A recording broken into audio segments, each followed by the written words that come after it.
Alright, Arcane Bridging the Rift Part 4, Musical Misfits. Who said this? Oh, wrong once again. Jace? Jace and Victor? Why are we ominous? I always love music. In fact, in certain countries, people don't call us a game company. They call us a music company, and they say we're making games to do marketing for our music. When you go write a song and you sit down to do it, and someone asks you, "Oh, are you gonna write a great song today?" It's kind of like going, maybe, it's kind of like going fishing. He said, "I know what tools to use. I have experience to know where the best spots are." Welcome to the play. But whether or not I'm actually gonna catch one. We've worked on all kinds of genres at this point, and when Arcane came about, we said, hey, we're going to craft a full album of all these different songs, of all these different genres. It really was the culmination. Oh my god, so all the songs in the show were original. original. Many years on the music team to craft something that's really unparalleled. I love the concerto.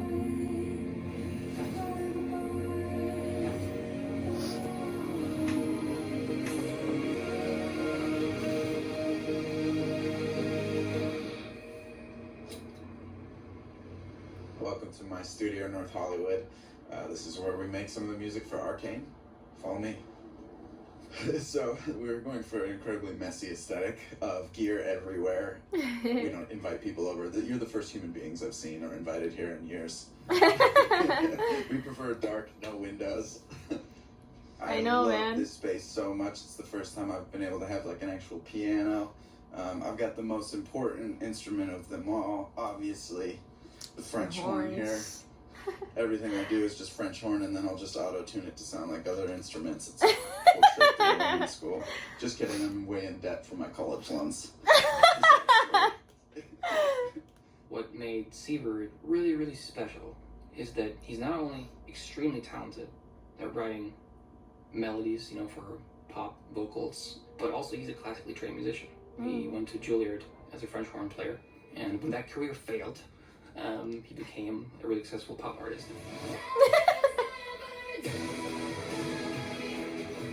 I've been working with Riot since about 2016. Each year for their Worlds event, the biggest esports tournament probably ever, we write an anthem for them, so like a big pop song. Legends Never Die was the first Worlds anthem that I wrote. Oh, okay. And about 2.5 years ago, Christian reached out and he's like, what do you think about Arcane? Do you want to get involved? And I was just like, oh yes, please, this will be the sickest. We always wanted to make music part of the development from the very beginning instead of just this post-production phase, that it often is in film and television. The first time I heard about Arcane was pretty much a series of index cards. Nice, look at the shots. Really nice acoustic treatment and style for the Christian's composing documentary. Technically, he was still a composer then, but he had the story that he wanted to tell, and he had ideas for who he wanted to help him tell it. Music on Arcane started with Alex Temple, who is just an incredible composer.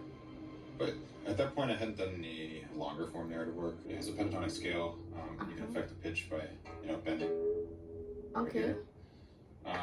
I've been using it completely incorrectly, playing the back side of the instrument. Oh, but that Or even sounds... start playing it with this singing bowl mallet. For the first few months, at least, we actually stayed away from any picture material from the show, and we just explored themes in isolation for every character. Oh. I think when working on a theme, you want something that clearly makes a statement about who this character is, but you also want something that's adaptable. So this is the beginning of episode 3. We have this vocal melody that comes in. So for example, we have this character Silco. He's kind of one of the villains of the show. He's a complex character. He has good reasons for some of his motives, but he's sort of a villain. The music that I ended up writing for him, He's sort of a villain. Villainous at all. It's very sort of welcoming and kind of seductive in a way.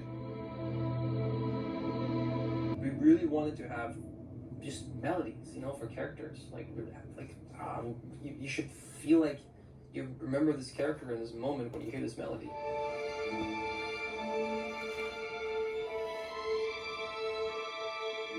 They're always there, but sometimes they're darker, sometimes they're brighter, sometimes they're faster. Yeah, but it's they're always there. Jinx's. And then the distortion happens when she goes through these, but it's still the same. Alex Semple, Yeah. the lead composer, he's just such a god tier orchestra composer, like to a level I can't get to.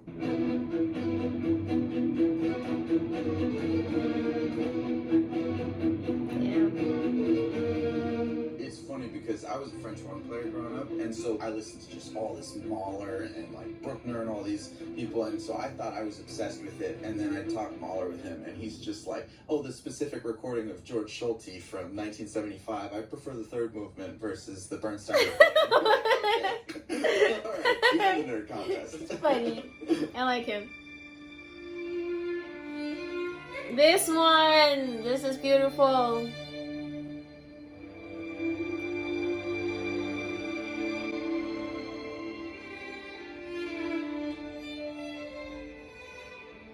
So Ray Chen is a phenomenal violinist. You never know quite what it's going to be like working with, somebody who's at the top of their field. He's probably the first classical violinist who plays on like a $20 million Stradivarius to an animated series. Wait a second, 20 million Stradivarius? He's got a lot of patience. Yes. Yes. I love the style of the violin also.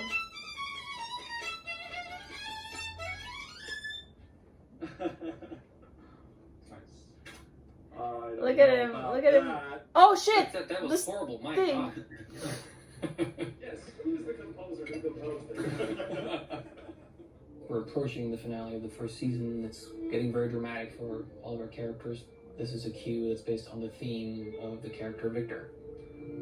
Victor has some nice themes This is too. Victor has Around beautiful the time themes. when he pushes his inner body and the transformation further and further, and kind of gets seduced in a way by this hex core.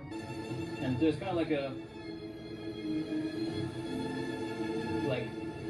There's like a build up. a terrible beauty, if that makes sense. And it's a really tragic moment, but it's also kind of a tragic ascendancy because it's not a good thing that's happening. But at the same time, this is kind of like a leveling up of the character. This is an important stage of his development.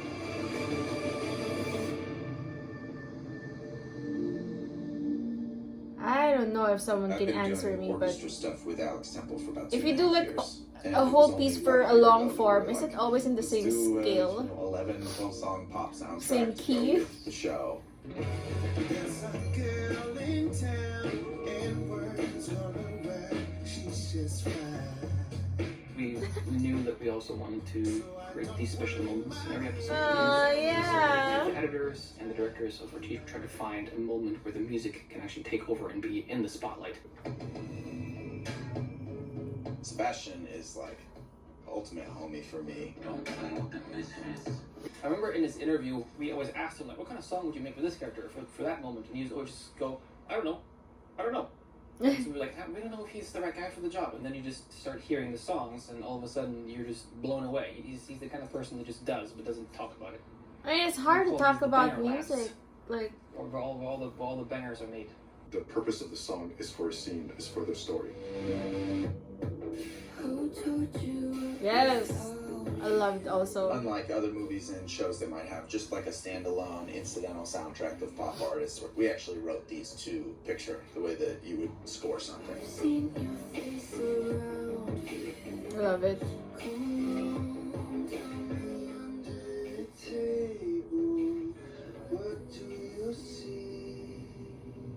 I know for Sebastien and myself, it was like really difficult to like figure out that language where we're getting things to feel like a song, but also getting them to dodge between dialogue or like hit peak moments to picture, which might not be happening at a set tempo.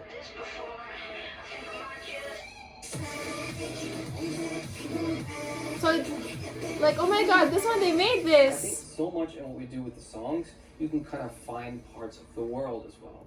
Like Zon, this underground world where a lot of things kind of get repurposed, reused, mangled, distorted. That's what the drums kind of mixed. I feel like, okay, if Jinx would design a kick drum, what would it sound like?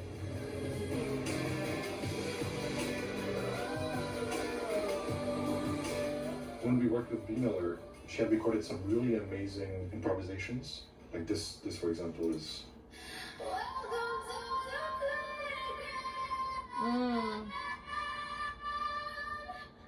She totally understood the vibe of what we were trying to convey, you know, descending into zone, and it just was perfect.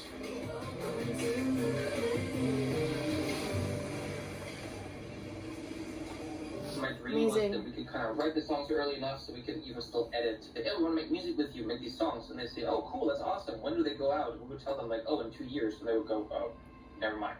You know, so what we did instead is to actually write the songs ourselves.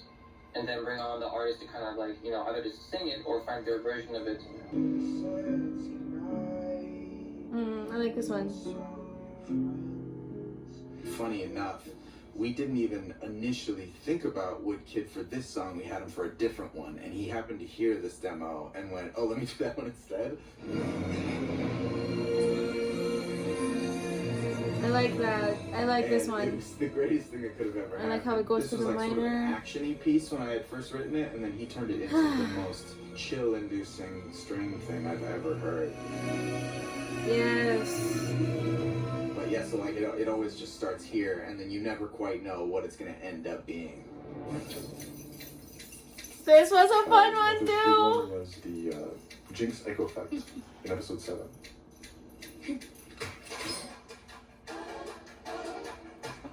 Got that vibe figured out, and then for the vocalist, the rappers, we're like, okay, we have some ideas of who could be super cool. Like, okay, you know, Denzel Curry was one of them. In this Gothic underground city, we all sin. If I bring a couple rounds with me, then we all win.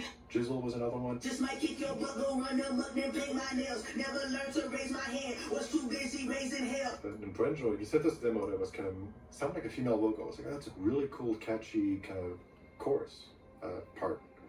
Turns out it was him just pitched up. Oh yeah, you lying and racking up white diamonds. Throw me in the sky, you would swear the sun is shining. Let's try to use all three. Right, yeah. Alright. That was one cool and challenging thing about working on Arcane songs is you get these puzzles that you have to solve. And then you just mix everything together.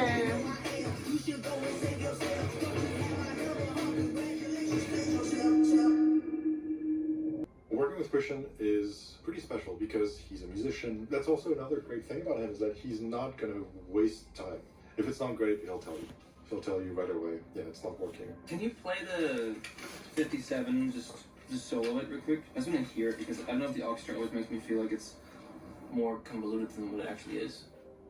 Christian started his career at Riot in an entry-level position, answering tickets when players have a problem, whether it's a technical problem or billing. We all start somewhere. I love it that they're sharing the And only story. a couple of years later, he started to write some music, and only then we realized, oh my God, this guy is an amazing talent.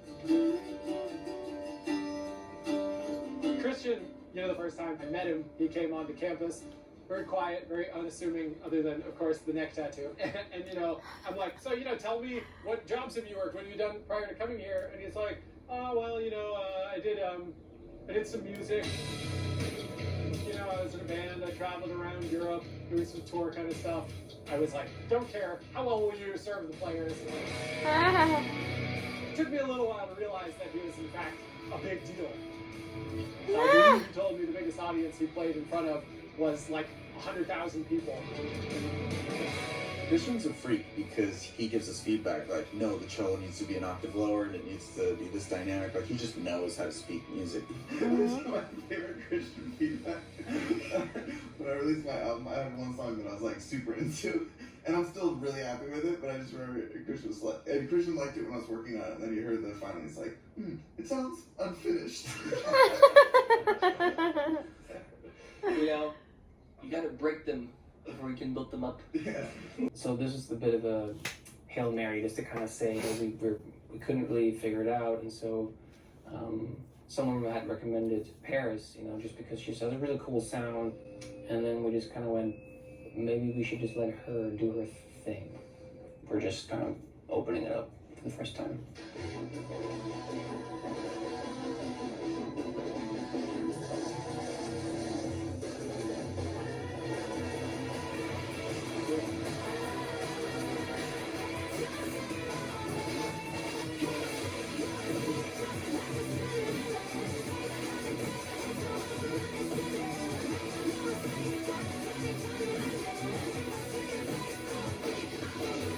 I like it how that's part of the game, right? Like he twists and then the thing comes out. You know, A hex tech activates.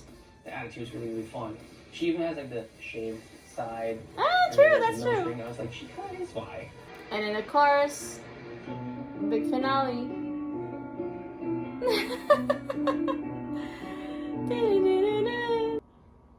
And this wasn't planned at all. I can't believe you guys are in here at this exact time. I just felt like I needed to be here. Vi is actually the player that I play on League of Legends, so I definitely associate with it. I have tried League. It is...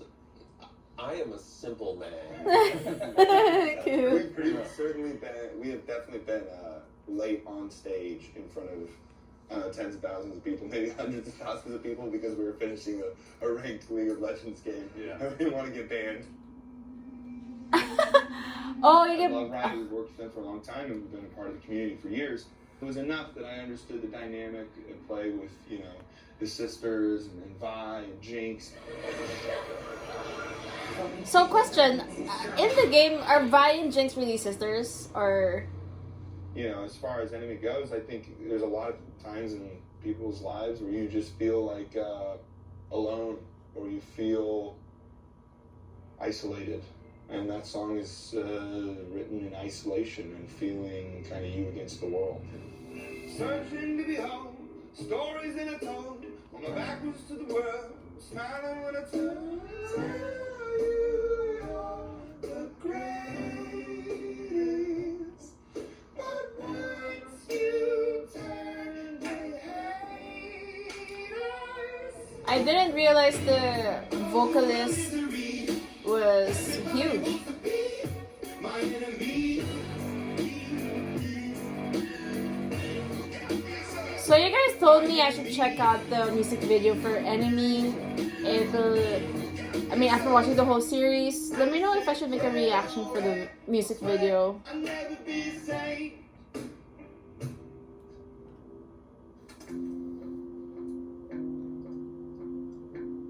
I love your amp. I mean, it goes without saying, like, the last scene of season 1 is probably going to be an important scene. And it was this beautiful montage, and they had temped it up with this, like, stunning David Bowie song. And they're like, you know, Alex, could you write us a song to fill this moment? And you're like, sure, I'm going to have a panic attack first. I'm going to go see my therapist, and then as soon as I center myself, he's so try funny. to song music to that moment.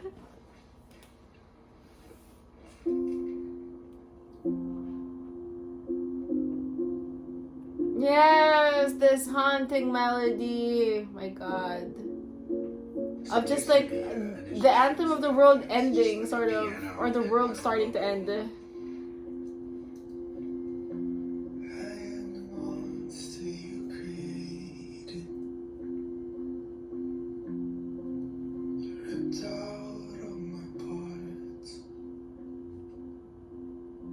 The way it starts is just like a person just like lamenting. I mean, it was really Jinx's voice in this song. The lyrics for that one came quickly. The difficulty with that was writing a song that's structured properly, because Jinx fires this rocket. She's at crying. first. Oh my God, she's crying. Shimmer. I didn't realize that last time. Across the sky. And I wasn't at the point in the song that something that big was supposed to happen yet. So we had to like figure out how to write almost like a bridge section that is this rocket blast moment before we get back to the second verse and before we continue the song. Christian would give us feedback and we'd kind of hit our stride, and then it would be like, okay, which artists do we want to have sing this?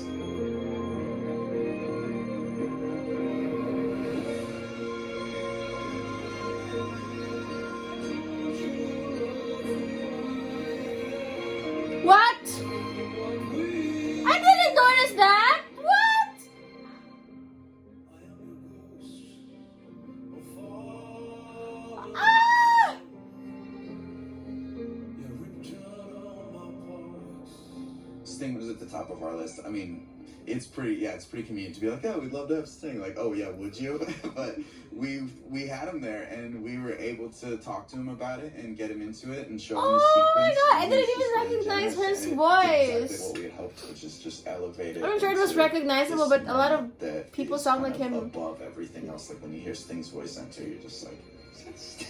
Oh my god. Nope. I didn't recognize him at all. Damn. Look at Ray just there by his limelight.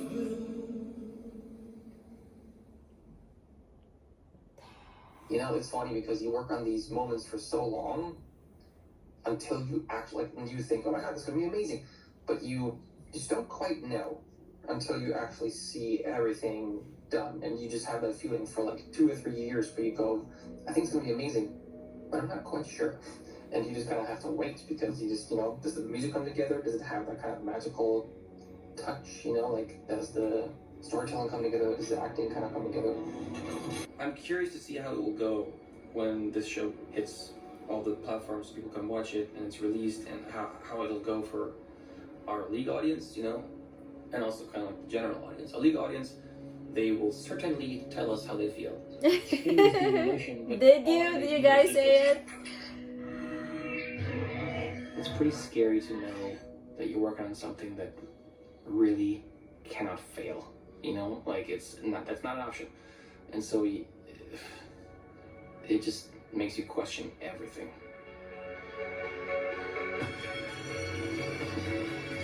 And then no one really knows if it's gonna fail or not until you reach that point. Love it. This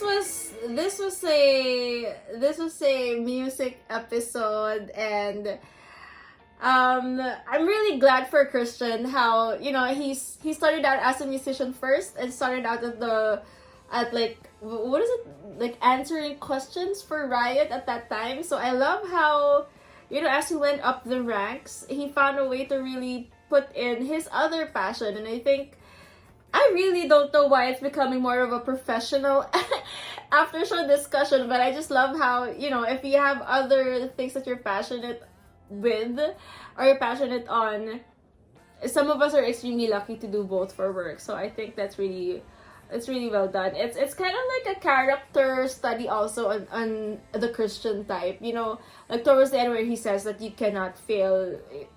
Some people have that yearning like all the time, they can't turn it off, and they get very, very much affected by losses, even though of course it happens. You can't have the wins without the loss, right? Or it makes the wins even better.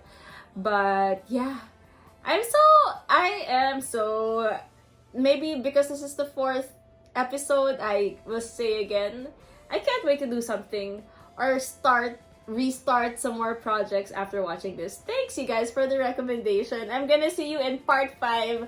Bye.